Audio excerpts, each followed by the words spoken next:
what I like to do today, so we have 2 days of training, right? One today and one is, I think, a week from Monday, or 2 weeks from Monday. And I want to focus on very basic things that you would need to do to be proficient in wanting to use the board, show you some of their tools. Start from the very basic thing that the boards, as they come, the default settings, they're never very well calibrated, and actually makes it very frustrating to use if you try to use them that way. So we'll go through those basics. Oh, and I should start our recording. So Bree is recording us, but we're also going to make a screen capture. This is one of the tools that comes with the board. And I will show you at some point how to set that up too. Might be this time or later on. And as you see, it's not very well calibrated. I don't know if you noticed me tapping and it being off. That is the default status. And it's everything I'm going to show you on how to customize is customized to the user that logs on to the computer. So nothing that you do would affect the settings for anybody else. But as long as you've customized it set on this machine, it would always stay your settings that way on that machine. They're not like the roaming profiles at IUP that your settings travel to other classrooms, but they're actually stored on the computer in that particular room. So the first thing you ought to do is the board needs to be aligned by the user before it's used. And the default alignment settings are 4-point alignment, which is insufficient for a board this size. On your control panel here, there is, to the far right, there is a button with like a cross. And if you just tap that button, it will bring the alignment. Yeah, there you go. It will bring the alignment. But as I said, that is a 4-point alignment that is insufficient. We'll go through it so you see how it works and then show you how to change that setting to a more precise alignment. So all you have to do with your finger or the pen, tap at the center of that cross. You'll go through those 4 points. And in theory now, the board should be better aligned. I find that with the 4-point alignment, it's insufficient.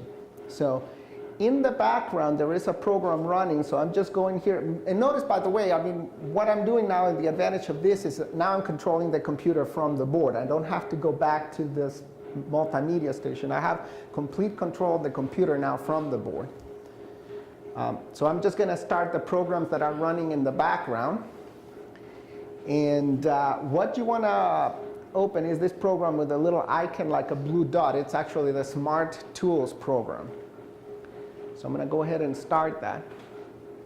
And it will let you do several things with the smartboard. But what we want to go is first go and customize the smart settings. So I'm going to change the settings for this board for me as the user.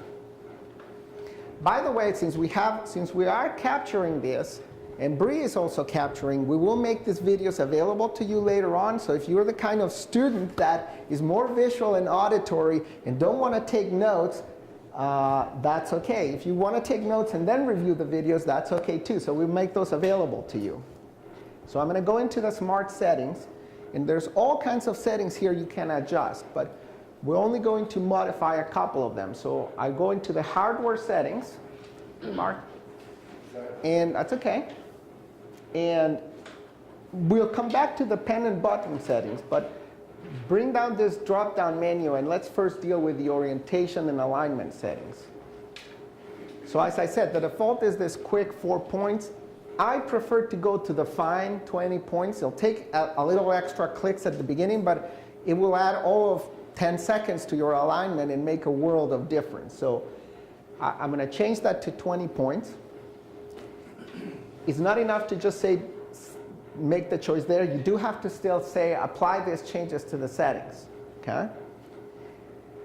And so now, anytime I'm the user on this board, and I request to have an orientation or an alignment, it's going to require me to go through those 20-point alignments, and it will align things much nicer, and it's a preferred way to do it. So I'm going to go through the alignment again, just so that we actually have a very nicely aligned board. And I must have tapped twice, or it thinks I tapped twice. Say, OK. OK, fine. You're really very, very picky. Oh, for crying out loud. Well, we might. Maybe I have to go slow and be very precise. That's the trick. By the way, I'm going to tell you a little bit while I'm going through this. How is the board actually deciding where I'm tapping and what I'm doing? Depending on the model of your board, obviously this is something you could run through. Oh my goodness.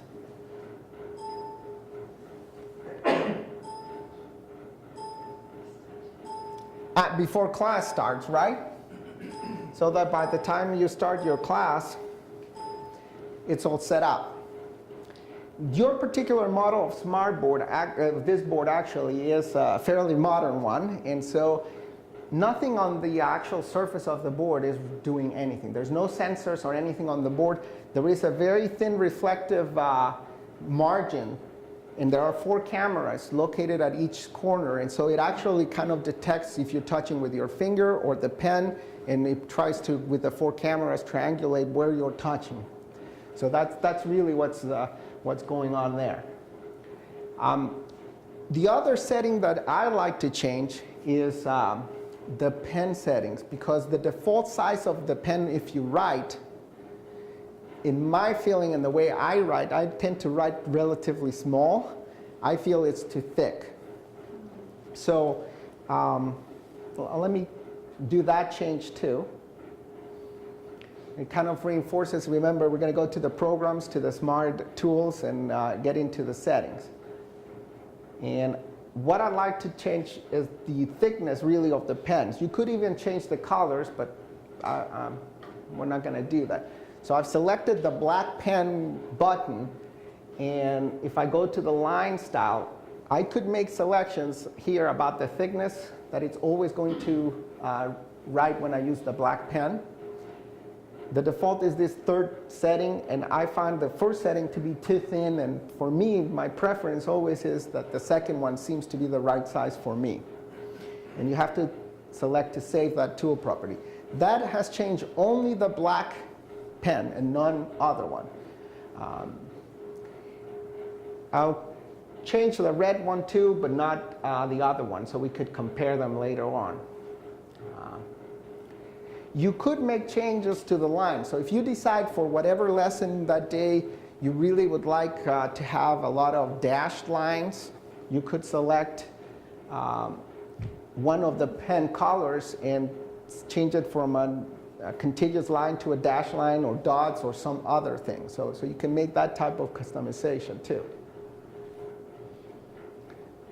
Okay. Those are the first kind of very, very basic things in terms of really just aligning the board and calibrating it so you have better control over it. As I said, this will control now the whole computer. If I wanted to start a program, I can do it from here. Obviously, typing might be an issue, but you actually could, if it's a short thing you want to type, bring up a keyboard. The 3 buttons that you have on your controllers here at the right, the one with the cross is for alignment at any point in time. Middle one is a keyboard picture, and it's to bring up a virtual keyboard on the board so you could type without going back to the computer. A picture of a mouse, and what it is a right mouse click. You don't need to click a mouse because your finger is the mouse here. If I wanted to start a program, I can just double tap on the icon like you would use the mouse. But if I want a right mouse click, there's no way for it to know I want the right mouse click unless I first hit that mouse button and then I touch, and that tells the computer, bring up the menus of a right mouse click. And then you have the pen selection colors, an eraser selector, and a volume control. If you were using speakers with the smartphone, you could control the volume from here. I don't think that will control the volume other than the Actron controller, but you actually can bring up the Actron controller here and control the volume here as you would on the computer. Okay? Questions of this very first basic part? Let me get this screen on. This screen, in this setup, Once you log on to the computer, there is a remote control over there, so if you were at the podium, you could hit it to start the projector, or there is a power button here that you can come and just turn it on. To turn it off, this will not be like the controller in Electron. When you log off, our computers here are set up that after a minute, they will shut off that projector. This would stay on if you don't turn it manually off, no matter what. So you do want to either, again, use the remote controller to power it off, or hit the power button twice, and it will power off the projector. Okay, and they're connected so that you would always display the same thing up there and here. So if a student wanted to see it bigger on screen, they could. Although I'll show you it's really not necessary. Any other questions? Mark? I came there, I'm sorry, but is this kind of like having Windows 8 basically down there? So the operating system that you're using on the computer doesn't matter in terms of the smartboard. So any Windows, It seems like it's almost like a Windows 8 platform on the smartboard. It's whatever, it only duplicates whatever is on the computer. So if the computer has Windows Professional, that's what it will display. If it is 8.1, that's what it will display. All it will do really is allow you to control the computer. And that was the original use of smartboards. They were really only designed to control the computer remotely. And it was not really introduced much into education until the company that makes them actually released software to go along with the smartboard. So we're going to get into that software next, because that really allowed now for maybe more of an instruction using the board instead of using the board just to control the computer. I just have a comment. The setup and all of that, these boards that we've got are really good. I don't do it every time, and I've been using it for several weeks. Really? So without having to do the setup. I'm picky guy then, I guess. Maybe. I'm just like spatially challenged. And so even the 12-point setting that might let you go through the alignment a little bit faster may be fine enough with these boards. We actually have some of the older boards that are actually not with the cameras, but they have actually sensors behind the plastic cover, and the alignment there is more of an issue. Let me just show you very quickly that you could use any, I'm controlling the computer. It's almost like I'm over there. If I wanted to open Word, I could just double tap there, and that's like a double click, and it's going to start Word for me. Okay? I hardly ever, when I use the smartboard, actually use it to control other programs. I actually almost always use it in connection with their software because of all of the additional tools and things that I can do using that software, and I'll show you those. But you can see it's there. If I really wanted to type one word, I mean, I would never really type extensively from the board rather than the computer because it's just not practical. But I just hit the keyboard button, and it should bring a keyboard that I can move. You can change the transparency on it if you feel you want to see through. But I can now just tap, start typing, and it will work. And I can just close it. Okay? Again, you could change any of the things that you would on the computer. It's too small. I can make it bigger, display bigger, and so forth. You could overwrite here. It probably won't require more than me just selecting the pen, because we're not really using the software designed to use with the smartboard, but you should be able to select in Microsoft Ink a pen, and normally you wouldn't have to go through that much. And say select a red pen. Maybe it is already selected. And I could use the pen now within Word or something else. But again, that's not my preferred application to use because it's really not fully designed to be integrated with the smartboard. So I'm going to go ahead and close this and don't save it.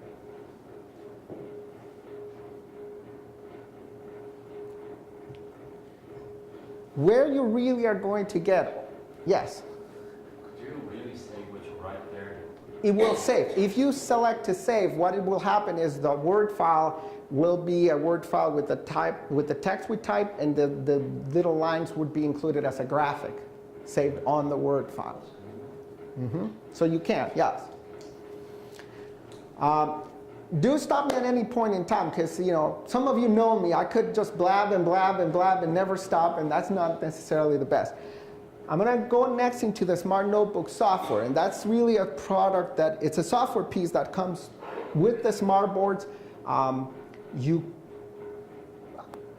could have it installed in other computers that are not connected to a smart board if you wanted to use it to prepare files to bring with pre-assigned things or work done to then use with the smart board.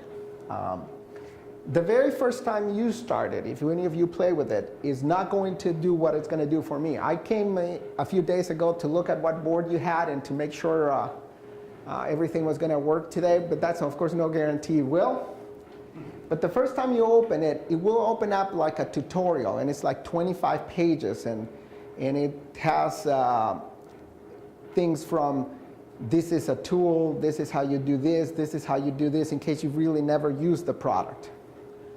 For me, because I've used the product, or I started the program here. See, it's still trying to use the Smart Ink. We never got off the Smart Ink setting, so that's why I wasn't really reacting to my touching it. In fact, let me go back, and I have to disable that. That's one of the reasons I don't like using it with other products or other software pieces unless necessary, because it stayed by default as being a pen instead of a pointer. So now I've got back my mouse control instead of being a pen. Ignore this part. There are 3D tools. You don't have a smart enabled document camera, but you can have it. If you have a smart enabled document camera, this version of Smart Notebook software allows you to actually bring 3D objects and virtually manipulate them using the document camera. If you want to see that, we have some of those in the math department. But that's really something that is not that essential. And so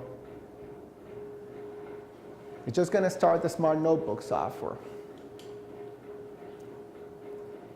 For me, this is the preferred way of interacting with the smart board, unless I really just want to display for students a website or something very simple. Francisco, you said the software we could download it onto our computers in our offices to do stuff, which means we'd have to submit an iHelp ticket, correct? Because we can't download anything on our computers. So it's a little bit more complicated than that, Tim. Smart Notebook software used to be free to anybody, provided you had the serial number of a smart board tool. And so we in the math department actually don't have the newest version. You guys have version 14. I looked at it. It has some cool things that I think we need to have. But one of the disadvantages of newer version of their software is that they now charge a license for each copy of the software, regardless if it is installed on the computer that is connected to the smart board or another one. So there would be some cost associated. I think that a more effective, cost-effective use for the college here might be if the software is installed in one location that is not a classroom that you have access to. So you could work with the software there, save those files to your home drive, and then open them up here. So that might be so you can't create them and save them on your H drive. Correct. Assuming you have a computer that has this software. Correct. When you go to the classroom that has a smart board. And if you're willing to email me, I might send you the key for the old version of the software. You could download it because that's actually allowed under our licensing agreement. You will not have all of the tools that are available with 14, but it's... That's kind of you, but also, to my knowledge, we can't download any of the software. Yeah, so that is true. So, But we have 30 licenses, and Lloyd said he will give it to anybody who wants one of their ones. all right. If you promise to use it, he said. Yeah, well, agreed, yeah. Okay. Yes, for the Yes. user version. Yes. Okay. Thank you, sorry. That's okay. That's why we're having this session, right? When you bring the Smart Notebook software, it comes, this is the default setting. This is not my preferred setting, so we're going to make some changes too. These tabs allow you to control the certain things. This is the page sorter, and I'm not going to get into many of these at this point. The default is that you would always see all your pages, because if you prepared a file in advance for the class and you might have think of these pages almost like a PowerPoint slide, although they're not really that. But let's think of it that way right now. This would allow me to sort them or go to one in particular or change them and so forth. When I'm in class using them, I've prepared in advance what I'm going to need, but I don't want this visible to the students. Now, if I double tap the page here, it should actually, or it won't hide this unless I've selected to auto hide the pages. Okay? And now it will, once I tap, not make those pages visible. You know, I don't want the students to get all kinds of anxiety if we start in class and they see, my God, he's got 30 pages there. We're going to have to go through today. And we might not, in fact, go through all 30 pages. So I prefer to select that auto hide so they won't be visible. If I need to go to a page to jump up or down, I can always tap on this and look at my pages. But as soon as I go back to my work area, they're gone. Okay? I can write, bring objects, put links. I can do all kinds of things in this page, and I only have one page. And you see all kinds of tools on top, and I'm going to run through some of the basic ones that you might need most of the time. The arrows there are just to move up or back in the pages that you might have, so they're not very useful now because we only have one page. This is like similar to the word icons, undo the previous action or redo the previous action I've undone. The plus with the green pages, add a new page. Delete a page. Save. I can save these notebooks, and I can save them as a smart notebook file. I can also export them as a PowerPoint. I can export them to a PDF format. So I can do all those kinds of things. This tool here is I forget what it's called, your screen selector. So it'll allow me to do things like display 2 pages at once, or display only 1 page, or change the magnification, or make the whole smart notebook software almost invisible. So I can have it up and running but interact with a different program, so things like that. This is simply like a screen shade. I can bring up at any point in time. A capturing tool, so I could capture a piece of what's being displayed either here or on a different program. So it's almost like a mini camera tool. This is how you would bring up your smart document camera if you had a smart enabled document camera. So not the ones that we have. It won't work with the ones here. These are very math-specific tools that before we used to pay for, and now is included with the newer versions. Pointer, my different pens that I can select from here. I can select pens from here, but only 4 color pens. I have many more choices there, and we'll go through some of them. This is just if I want to select text to introduce into here, shapes, lines, eraser, or a coloring palette. Okay? Coloring palette. So I can do things like bring up a shape, like I need a rectangle. Just selected the rectangle shape and brought it in, right? I'm going to go back to my arrow because otherwise anytime I touch from now on, I'm going to bring up a square. But I want it to be colored. So I can just bring my color, color bucket, select a color. And I hadn't selected the what to color yet, so I didn't want to do that. I can always undo. So just tap in there and it'll color the box, the square if I needed to. If I go back to my tool, it's really an object that I can now treat as a separate thing. It's a square. If I want to, I can make it bigger. I can change its properties. I'll get into that in a moment. But it really is like a live object. I can do things for them, like throw it around, bounce it off the side. So you could play pool with this. You could. You could do all kinds of things with it. By the way, the other default here, which I like, is you notice that if I put it down here, it sort of disappears because I'm not displaying the entire page. I can move that here. The default setting for view is the page width. That is my preferred setting. I prefer to always have in view the entire width of the page, even though I may have to scroll up and down. But if you don't want that, you can either reduce the size that you're displaying or choose to have the entire page displayed.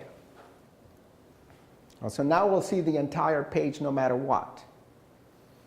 I don't like that setting because if I extend the page, which you can do if you need more space, you've set it to show me the entire page, and now I make the page bigger, so everything that's being displayed is going to appear smaller and smaller and smaller, and I don't like that. So my default preference for that is really to have under zoom just the entire page width. Because this smartboard is a newer model, you actually don't even have to go through that menu. If you wanted to display the whole page temporarily, the cameras on the side will detect, for example, if I pinch in and pinch out like a tablet. And so if I do that, it actually will reduce everything so you can show more of the page content, or let you pinch out if you want to go back to that.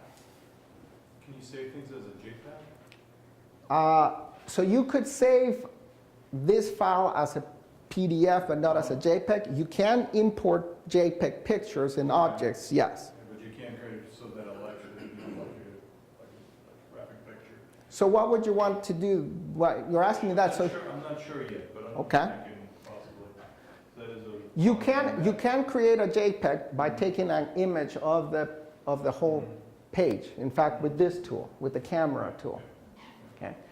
I'm going to show you more of the tools, but I'd like us to have multiple pages. So I'm at this point, let's keep our square, and this is page 1. Or I'm going to show you one of the other nice features of the Smart Notebook software. If I pick up the pen and select the color, it's going to let me write, right? And remember, I changed the black pen to be a little bit thinner. This is the size I like better. If I switch to the blue color just by tapping the blue there, I didn't change the default size. I'm going to add I'm going to, not page 1 here. Oh, not page 2. It is page 1. You can see the blue is much thicker line than the black. For my writing, this is too thick. That's why I like to change the settings to a little bit thinner. And if you use regular dotted line from what you did before? You could, but I didn't change them.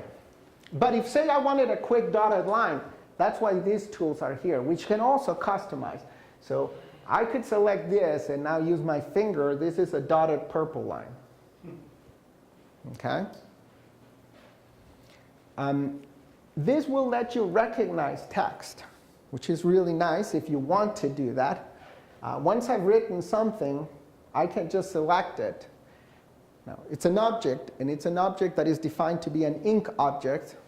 So I could erase it, for example.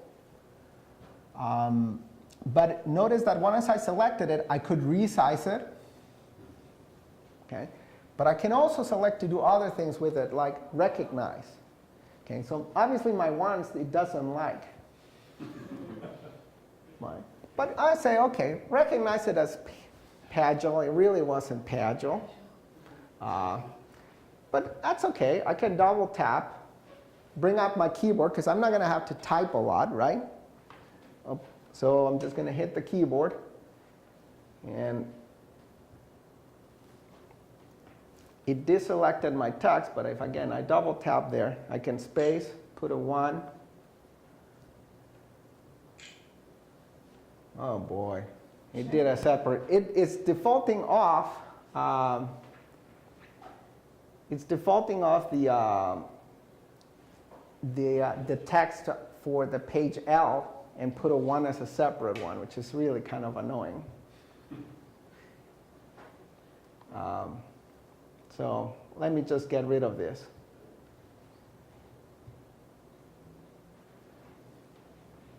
That's gone. Let's assume it's 1. You don't want to spend a lot of time with that guy. I change it to a text, and so now it's a different type of object. And so if I bring my eraser, I can erase this because this was ink. This will not erase because it's no longer ink. This is now text. Okay, so you might want to do that if you really wanted to save the text or keep the text. If I add another page, I just tap the next arrow. There wasn't not a second page, but then of course it creates a new page. I can navigate through here. So this is page 2 now, right? Maybe I should really write more carefully.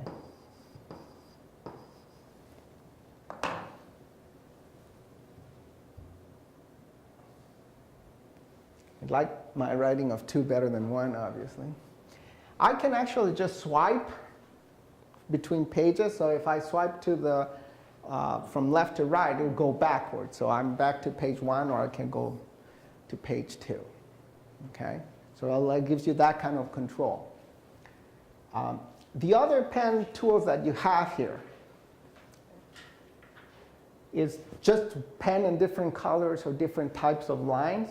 Anytime you see a triangle, it's a drop-down menu with more options. So you have other types of pens. So if you had some text and maybe you wanted to highlight the text, you can select that from here and just really like a highlighting tool. Different colors, different sizes. You have a text pen. This is new. It must be new to 14. We can experiment with it. I've never tried it. My guess is that it just automatically will recognize your writing and convert it to text.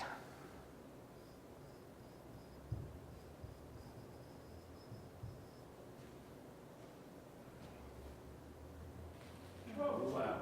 And so now it's asking me, is this what you want me to recognize? So you can say yes or no. If I tapped on the X, it's going to default back to the ink for me to kind of decide otherwise. So that was cool. I didn't know that. The other tools that I mentioned here that you might want to use, remember, the idea is if you already prepare certain slides, you already have some content or some things you want to share with in advance, maybe a definition, and then you want to go into the discussion of examples. You can always bring a shade, and the shades will stay in the page. So if you wanted if you know in advance that you want page 2 to only display that and not show more than that to begin with, you could save it like this. When you bring it up, it will come up this way. The shade you can slide down from the top or from the sides or from the bottom just using these buttons, or just get rid of it completely. Okay, so it's really cool. And I think new to this, this doesn't really seem very necessary, but I remember reading that new to the version 14 of your software, which you guys have, is if you tap the shade, you could change the color. We don't have the ability to change colors of the shades. So it cycles through, I think, 3 or 4 different colors. Okay, that's kind of cool too, I guess. You can do other things, but I just, again, want to go to the tools. Let me show you my favorite of all pen tools. Text is close second now that it's new. Let me say that I wanted to have students really pay attention to hi there. I could go to my Magic Pen, okay? And your Magic Pen will allow you to do a couple of things depending how you use it. If I just doodle, it will make a blue line that will stay there for about 5 seconds and fade off. Okay? If you're going to save these later on as notes, you might want to highlight certain things that you don't really want to have them stay in the notes, but just while you're going over something with the students. So that's a right way to do it. I always record, we are actually recording everything we're doing right now. And so I would do that every class. I would always record my classes, and 5 minutes after class, put the video for the students if they wanted to review. An international student would tell me that they would watch it every night several times because of their language issues that they had. And he said, but my problem, Dr. Alarcon, is when you're in class and you say, you look at this equation, and you pointed out at one equation out of 20 on the board, I knew which one it was. When I watch the video, I don't know what you pointed at, and I get confused. So I started to get used to always trying to say, well, this equation with the magic pen, because I knew then it would stay on the video when he watched it, but not on the notes that I would save for them as a PDF file later on. If you make an oval or a circle around an object with the magic pen, it actually will darken the rest of what's on the page and just leave that visible, so you kind of draw the attention of the class to that particular area. And you can move it around if you want to highlight a different part. And you could pinch in and out a little bit if you wanted to make it bigger, in theory, or get off. If you make a rectangle around an object, it will temporarily enlarge that. So if somebody was not able to see that well from the back or whatever. Francisco, you said that your students would then watch this at home. Do they have to have the software on their computer? No. So I would put them on the P drive because it was easier to put them there. But what this will create in the background is a WMV file with audio. We have a microphone. I brought a microphone, so we're also capturing the sound here. So I would just save it, put it on the P drive, and so they could go through the class video if they wanted to. So they would only see what's on the screen, they wouldn't see. They don't see me. Here we have the camera. They would never see you. They would see whatever is being displayed and my voice, or their questions, but nothing else. Nobody would be on the video, just the computer, basically. So that's that magic pen. And then there are other pens like, crayons. That might be applicable here. I never thought that was very important for us, but Idel, Riley, and Mary Lou were excited when they added the crayon pen. And it does what you think. It just kind of makes it look like you're using a crayon. Okay. Eraser. We never talked about the eraser. Obviously, sometimes you do want to erase things. So you can either tap at the eraser here or at the board and just erase. It'll let you erase anything that is ink, but not things that are not ink. So if I use the eraser here, will this disappear? Not the text, but the highlighter will, because that's ink, but nothing else. Since we now have 2 pages, we could actually go back to this one. I told you could do multiple pages. So you might sometimes want to show both pages if you wanted to have them compare something you had from before. And so you can go to a 2-page display. And if there are multiple pages, as you advance, it will show subsequent page. So we only have page 2 and 3, page 3 and 4. If you wanted to keep 2 other pages that are not consecutive displayed simultaneously, you could, but it would be a little bit tricky. You can pin pages. And so it will display always that pin page and another page, but then you would have to pin it and unpin it. I'll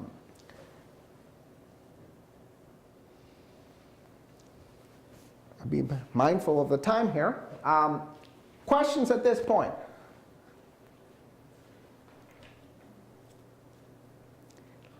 Do you use a lot of things other than the smart board to put into the smart board? So sometimes I do, but most of the time I don't. You can, what kinds of things can you bring into with the Smart Notebook software? So Suppose I give a PowerPoint that you've been using and you can bring it in and maybe do things to it while you're... okay. So that's a very good question, and you can. So when you are, if you have the software, you can import PowerPoints into the Smart Notebook software, and it will try to do a good job at converting each PowerPoint slide and making it one page of the Smart Notebook software. If your PowerPoint has animations, they will not come in. Okay, so it's more like a static picture of your PowerPoint.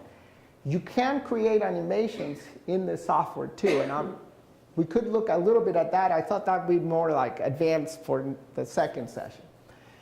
You can also take and bring in other software, and I'm going to show you one example of that today, because as a new user, it's kind of intimidating, and it's not as time efficient or effective if you think, well, yes, I could do a million neat things, but I have all these things that I have as PowerPoints or Word files, and if I have to recreate them all, when am I going to do that? Okay? You cannot import a Word file. You can import a PowerPoint, but you can create from a Word file a Smart Notebook file. The software comes with a print driver, so, and then it's not just Word.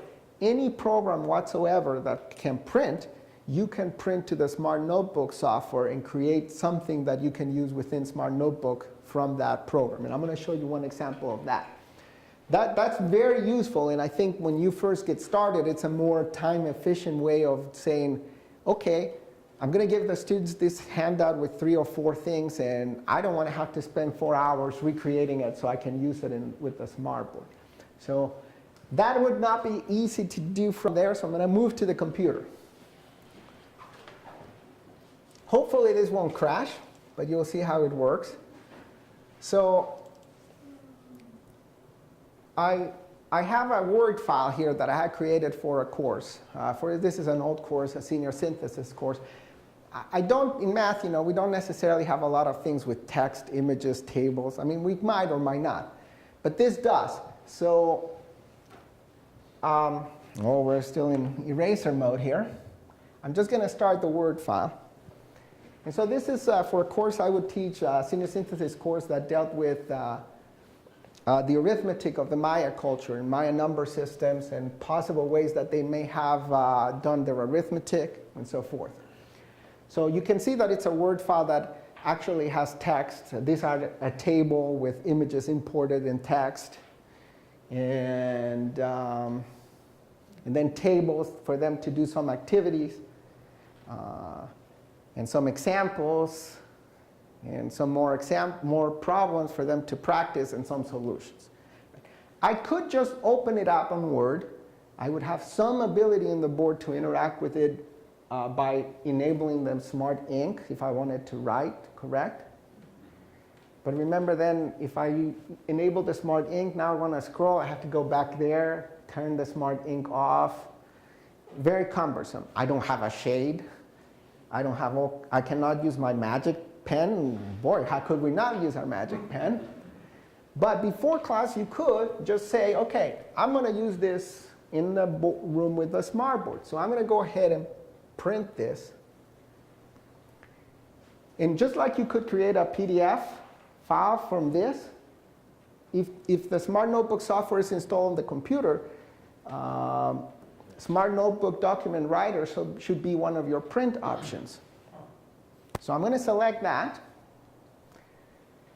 Let's hope it doesn't crash. Occasionally it does. I'm going to select print. And it should begin to do something, a conversion. If the Smart Notebook software wasn't open, it would start it up. And now ask me to make a choice. These computers are a little bit slow, right, Bob? I noticed that. Even from before. I don't know if it's doing that. Yeah, it's asking me where. When you went to print, while you selected Smart Technology, it didn't actually select the option. I think we got to give a prize to Tim, right? Let me go to the computer and print. Let's try this again. I don't know what it's doing now. It's just slow, and I'm impatient, I guess. Now you can do it. Okay. It still might crash, but maybe not. Okay, so, okay, fine. It's trying to open a new version of Smart Notebook, and that's why it's asking me again that, hey, you don't have the Smart 3D tools and so forth. Okay. It seems like it's going to work. Here's the question it's going to ask you. I can try to do 2 things with your Word file. Smart Notebook pages with images. Basically what it's going to do is take a page of Word, each page of Word, create a PDF image of this and put it into a Smart Notebook page. Or you can even try to make it so that text is text, images are images, and so you could manipulate that in Smart Notebook. But there's no guarantee the formatting will be right, that anything will be right. So I tend to not do that. I just go with, no, just give me a copy of each page. This is not the Word file. It looks exactly like the Word file, right? Here's my Word file, which I'm not going to exit out of. I don't really need it anymore. I have now my pages of that Word handout only in a Smart Notebook file. It's really just simply an image of each page on separate pages. So now I could be displaying what I handed out to the students, right? But now I have all my Smart Notebook tools available to me. I can highlight something if I need to, right? You really have to remember this is base 10 instead of 20. I can use my screen if I want to cover something, right? By the way, I never made this change. You might like the control for all these tools on this side because you're left-handed, but I'm right-handed, so I like to be on this side of the board. So you can just tap there, and then everything will be on this side of the board. Can you go from text to convert backwards? No. No, I didn't I know work that. with you on the computer. If you're short like me, I'm not pointing out or singling out anybody, but Susie, you might like to pay attention. It's okay, I get it all the time. You don't get to the tools over there, you can put them at the bottom of the screen too. Or if you have some kids and so forth that you'd like them to have access to. People in wheelchairs. So you can put them down there if you need to, and just or tap them back up. You can move them to other sites too. But Kindergarten has a little steps go under there, they stand up on a little stool. I didn't even get one of those, I'm gonna put it in the order. but you notice now that it's really kind of nice because I can scroll through the pages here, right? I can. Oops, I'm still in highlighter tool. I can go. Oh, this is the only bad thing about having done this is. This is really an image superimposed on a page. And so you could move it around and it could be a little bit annoying. You can fix that if you really think you're going to do a lot of annotations and things and you don't want the whole world to move while you're in class. So you could do that by doing the following. I'm going to show you. I'm going to go to 50% because I wanted to really look at the whole page. And I've selected the whole image of the page and go to its properties.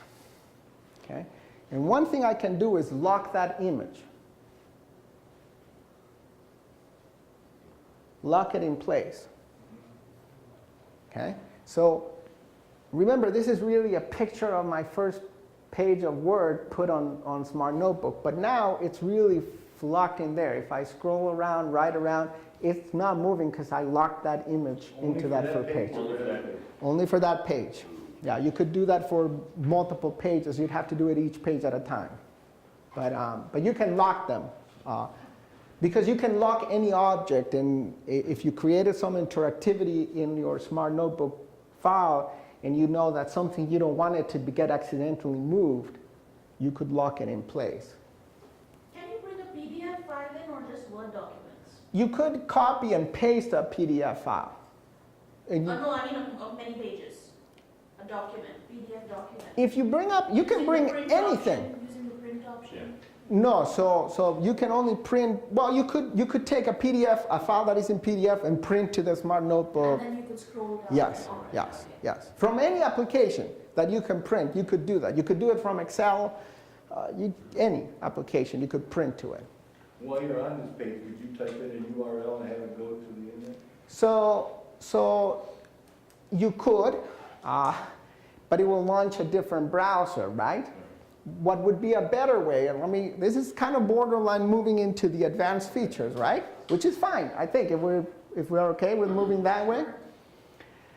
Let me just add a new page, or maybe here. Let's say that at some point I wanted to go to a specific web page after I've discussed something here with the students. Maybe maybe something like, hey, something happens, you know, where is the origin of this symbol for the 0 in Mayans? I can just introduce something to remind me really that I'm going to link to the web page somewhere there. And let me select, I don't know what I'm going to select. Like a little arrow or something. I'm just going to make a line here. Okay? It's an object, and I maybe don't want it to move around because I want it to stay in there, right, for later use. So I'm going to select it and lock it in place. Right, so then accidentally it doesn't move for me there. Okay, so now this, oh, I should have linked it first, so let me unlock it. I'm going to link this object to something. Okay? So now I could tell it where I want me to, what page I want to go once I click on that object. And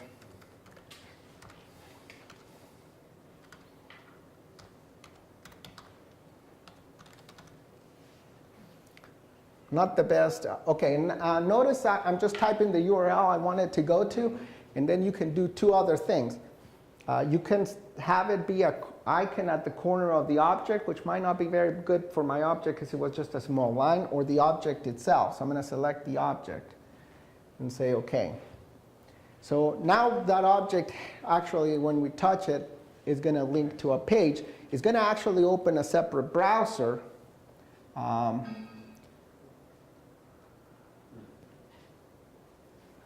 don't know why it's doing that. Oh, I don't think I typed things correctly. My link is typed incorrectly. So let me right mouse click here. Apparently, you still have to type the URLs correctly, right? I think I have too many slashes there. You probably don't need the HTTP, you just do WWW. Yeah.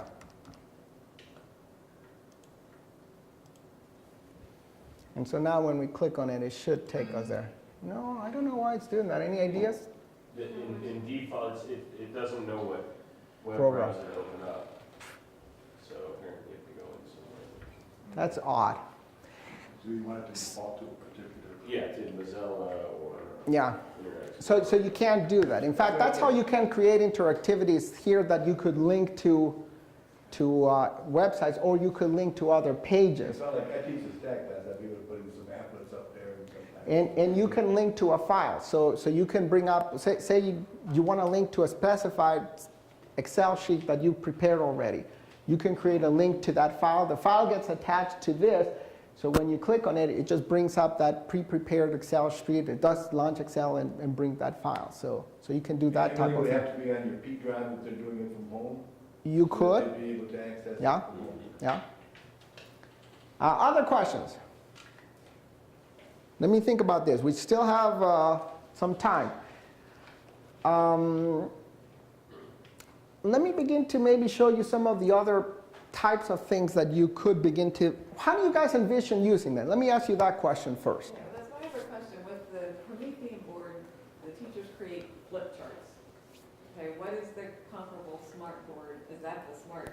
It's the smart notebook software, yes. So how do you go about creating, like for yesterday, I was in a kindergarten classroom.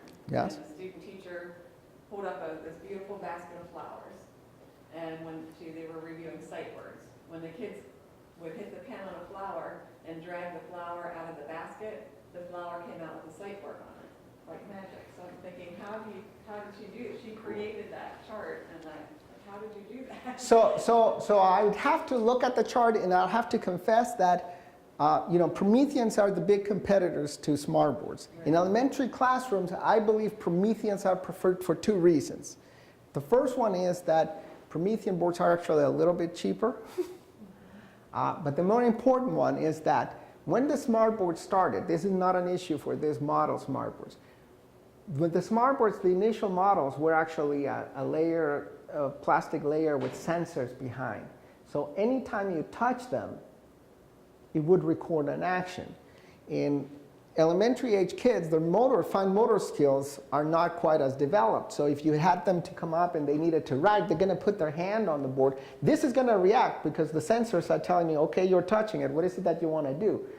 But if I was in a pen mode and I touch it, now I'm making marks when I don't want to. And so for younger users, that's not desirable. Promethean boards, you have to use a special pen all the time. And so you won't recognize the fingers as an action. And that's one other reason. But I would have to see if they made them or if they imported a pre-made lesson, which we are going to, I can show you a little bit too. So there's the same kind of thing you can do with smart notebooks.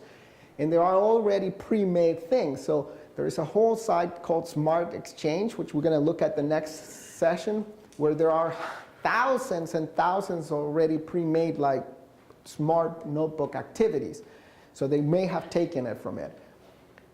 And this comes with tools. So there's all kinds of tools and galleries of images and interactive things that you can import to create those types of things too.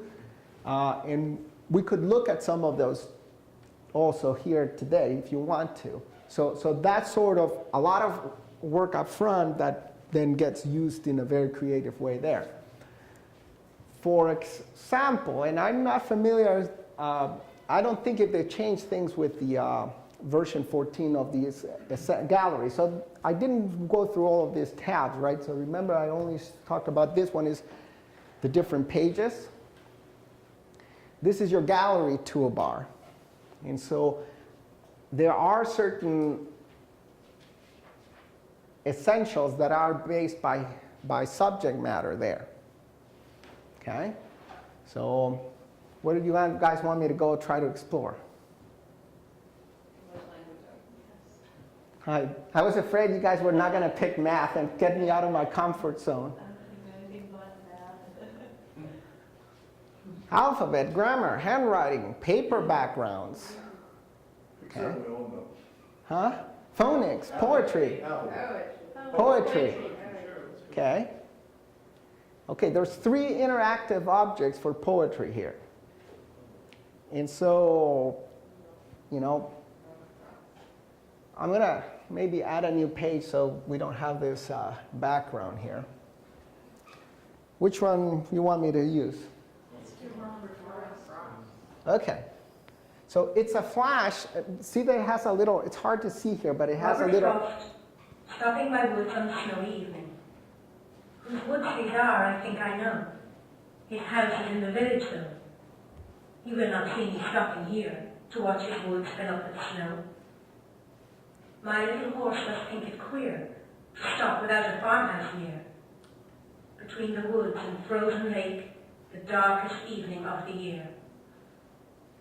He gives his harness bells a shake to ask if there is some mistake. The only other sounds the sweep of easy wind and downy flake. I just paused it. So this just, I'm not familiar with this activity. So it seems like it's just kind of in a strange sort of accent reading Frost's poem. So there are other things here. So.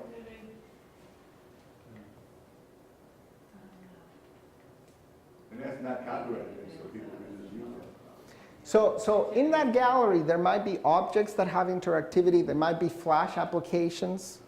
Okay. There wasn't that much for poetry there. We could just.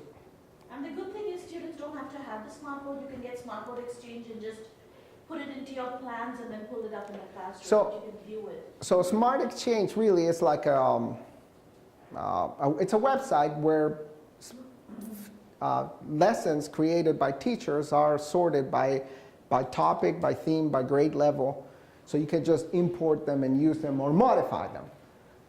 So that one didn't really have that many, you know. We could look at another one, Alphabet. I don't know what's in there. This has a lot of things, right? So 78 pictures. Right, so if I wanted to use some of those, I can just bring them in, right? And also apparently, right, also had a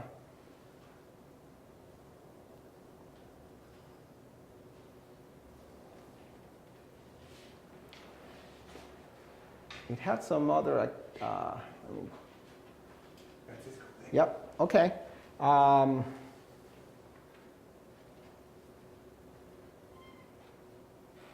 Okay, so some of these are just really letters that will kind of make the sound, right?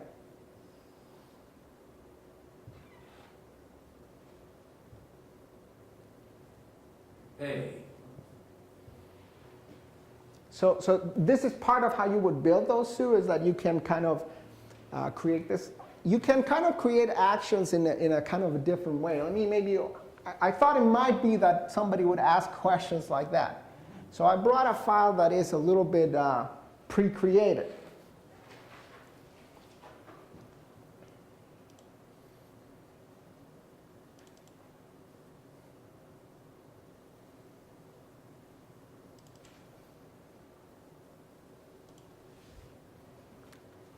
So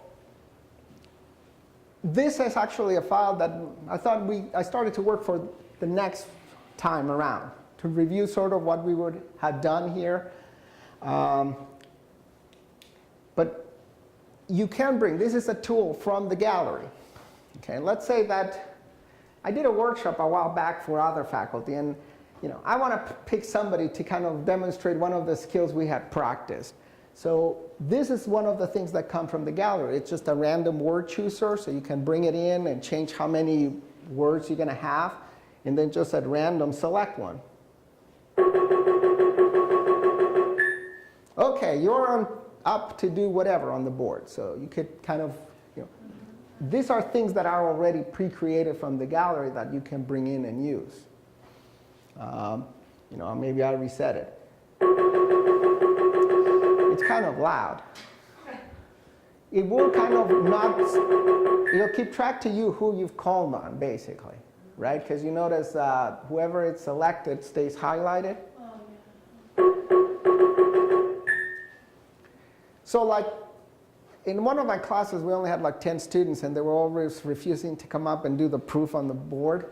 So this was in every lesson every day. And so if they didn't volunteer, somebody came up, and of course I wasn't picking on them. It just was random. But that comes with some of those kind of tools. I forget what else I have here. Okay, maybe. You create this. This one is not a pre-made activity type thing from the gallery. This is something I did. So all I did is create a page, put 4 boxes and text on it. But every box is linked to a different page later on the file. So it can go to that and just basically jump to a different page. It seems like it made a magic thing. All that we did is that particular box picture was linked to a slide later on in the same file where I had a problem. So I can say, okay, that's problem 1. Somebody can come and solve it. Now they can come, and I added these lines as a background just to keep them straight if they needed to.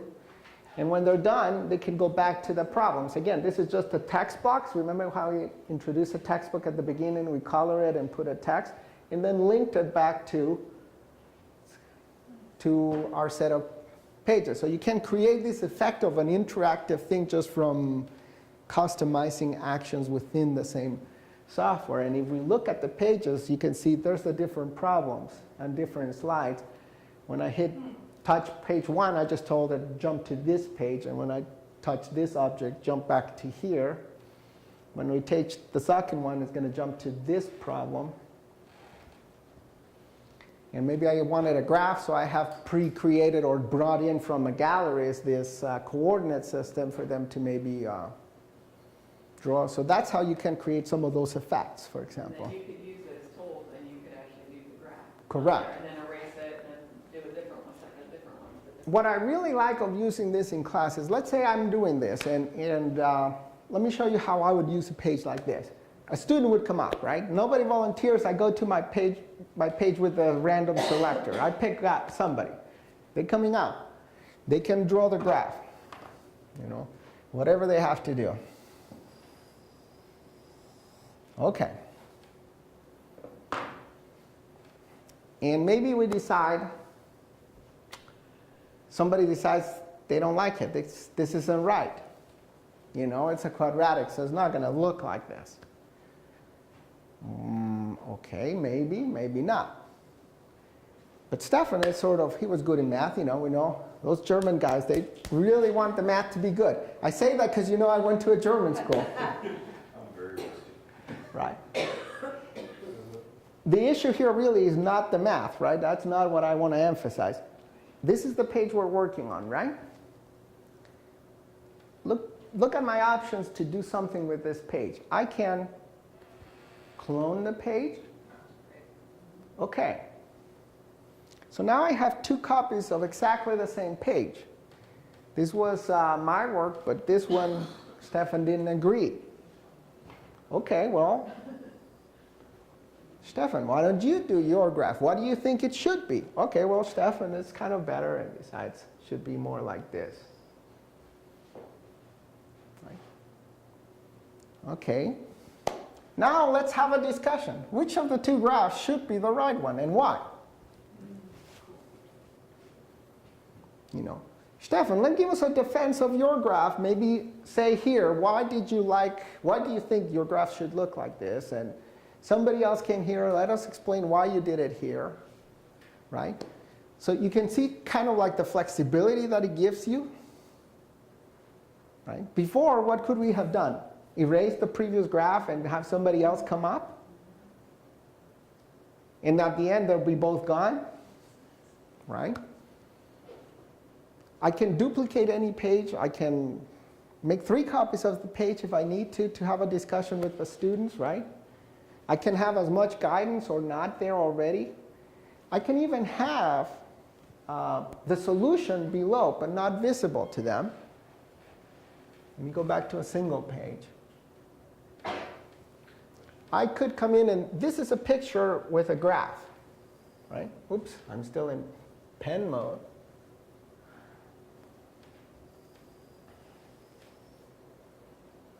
It's like dragging my mouse, right, across. Remember, your finger is like the mouse. So I've selected the picture we drew and the original picture. I'm just going to copy both.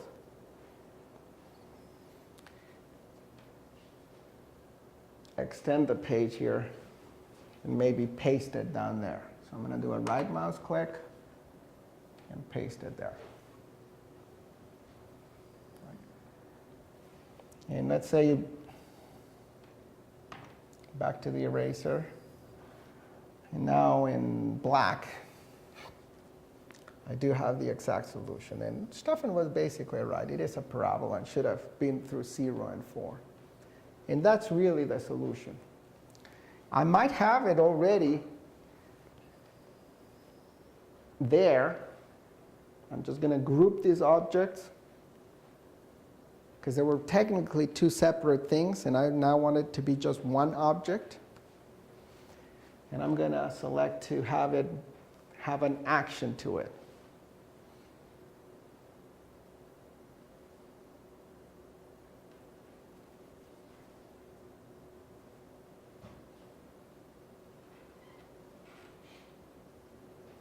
So I went to the properties for that object. I'm going to select an animation or an action for the object, fade in, when the object is clicked. And say, OK, that's what I want.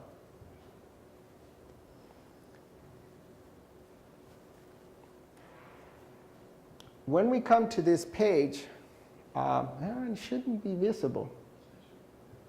I don't know why it appeared. It should be invisible in that page when we first open the file. And when I click on the object, it's going to appear. So if I wanted to have the solution prepared there, but in case I need it, I can have it hidden from view there and just make it appear on click. So those are the type of ways that you would kind of do those actions. Other questions? We have a little bit of time, so how about a little bit of time for people to try some of these things? We bring up a blank new page if you want to try them.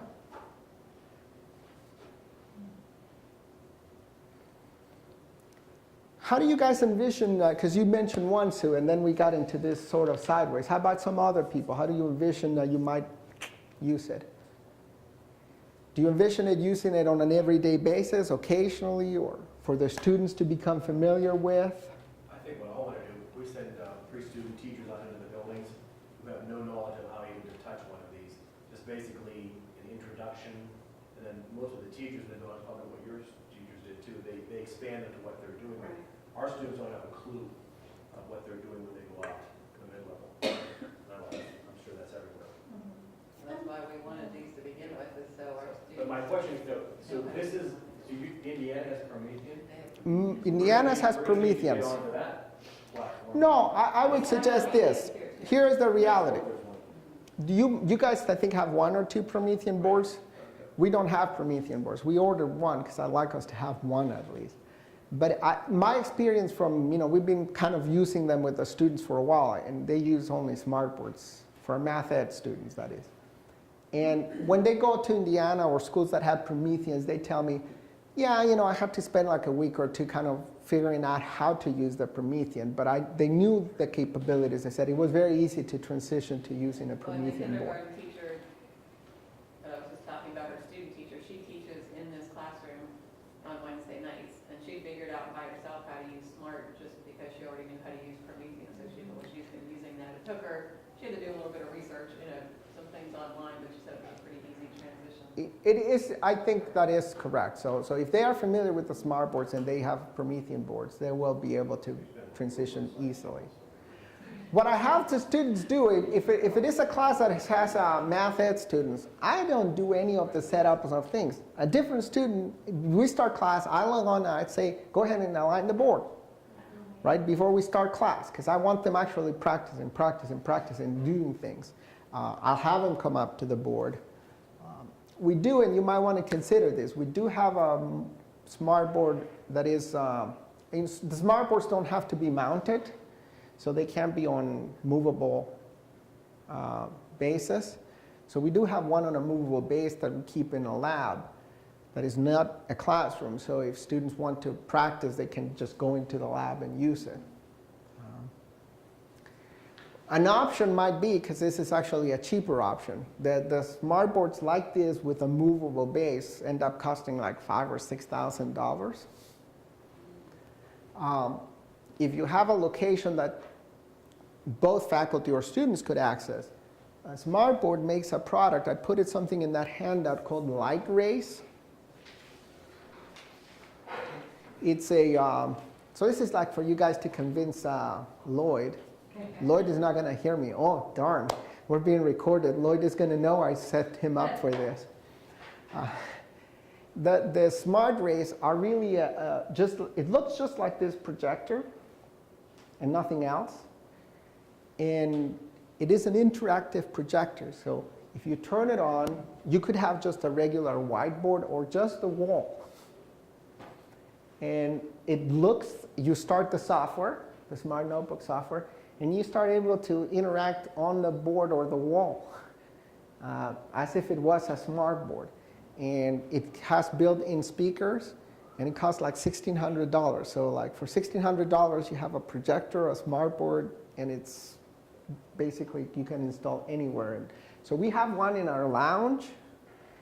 And so students, if they want to, they can just go in the lounge, or if they are collaborating or want to kind of collaborate in a project, they can go and do that there. I didn't show you about saving, but remember,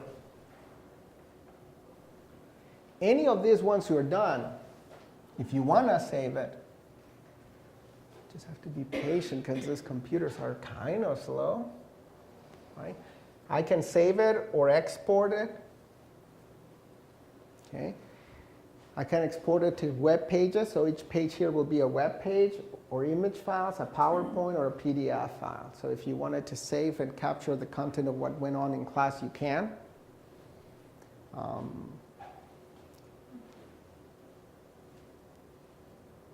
And you just select the name and where it's going to be saved. Okay?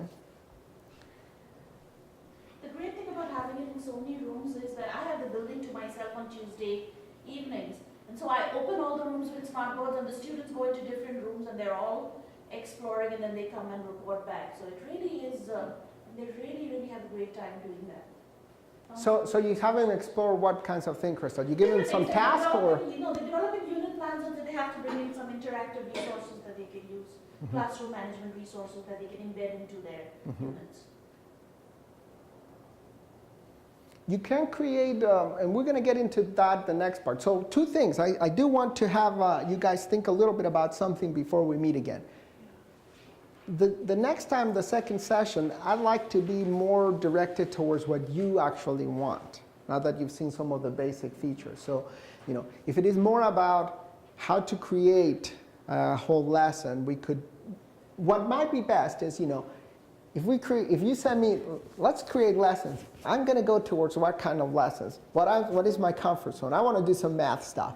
So if we don't want to do that, maybe you more directed and say, hey, this is the type of things that I would do. Or if one of you wanted to just kind of be more proactive and say, I'd like to do this kind of lesson. We can meet once and just decide, okay, I understand now a little bit better how you would use it. Let's build it so that it would do what you think you would want to use.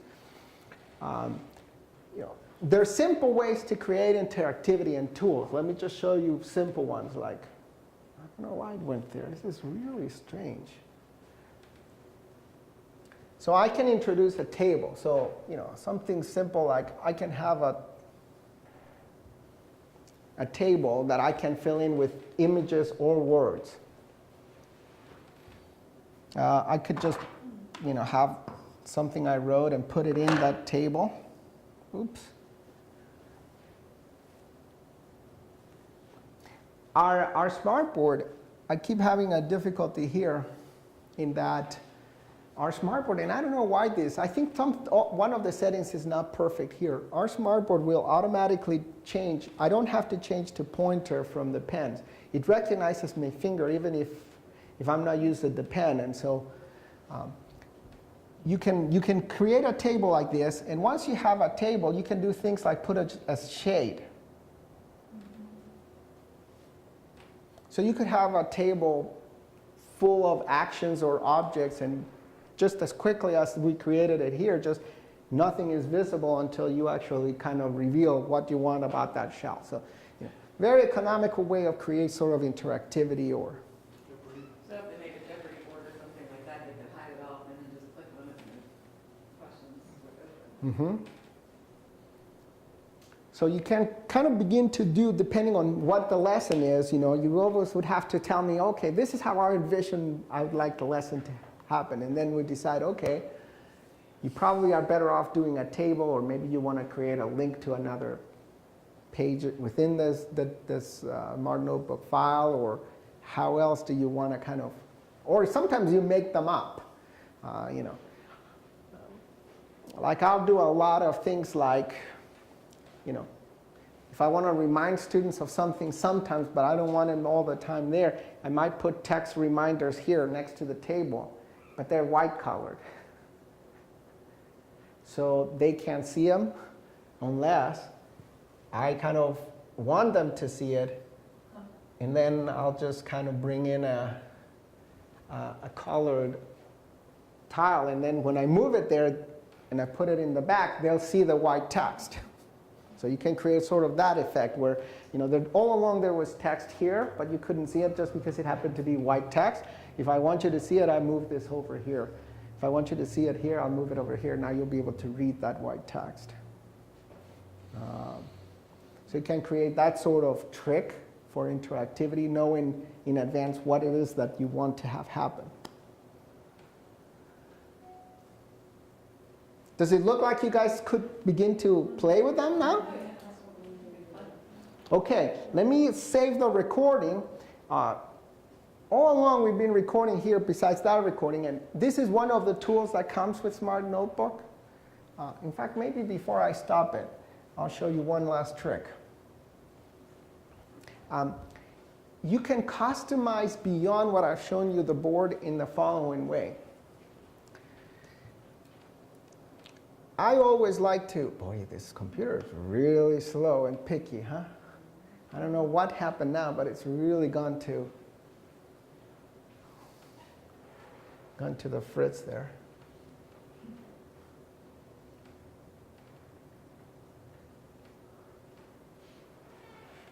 Okay, you told me that 3 times now. It's just starting a new copy. You can right mouse click on the border, top border, and decide there are certain tools that I'm going to use a lot. And so I want them there, so I don't have to go find them all the time. And so, for example, I like to have, I think we're back to being working. If I right mouse click here, I always want to have clear ink because very often I just want to erase everything on the page. And instead of having to bring the eraser and erase, I like to be able to just clear all the ink at once.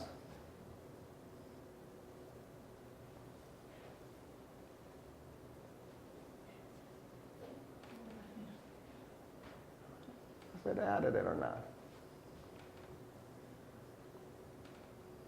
I would really best do that from the computer. This is more accurate. The other thing I always add is the pin page, because often I want to display a fixed page, so I want to have my ability to pin and fix the page that is always displayed readily available. But the other one is this, the smart recorder. So that's where I went to start before we started the workshop, start the recording, so if I wanted to record the class, I could have it always there, just start it and end it at the end. I'm going to end it now.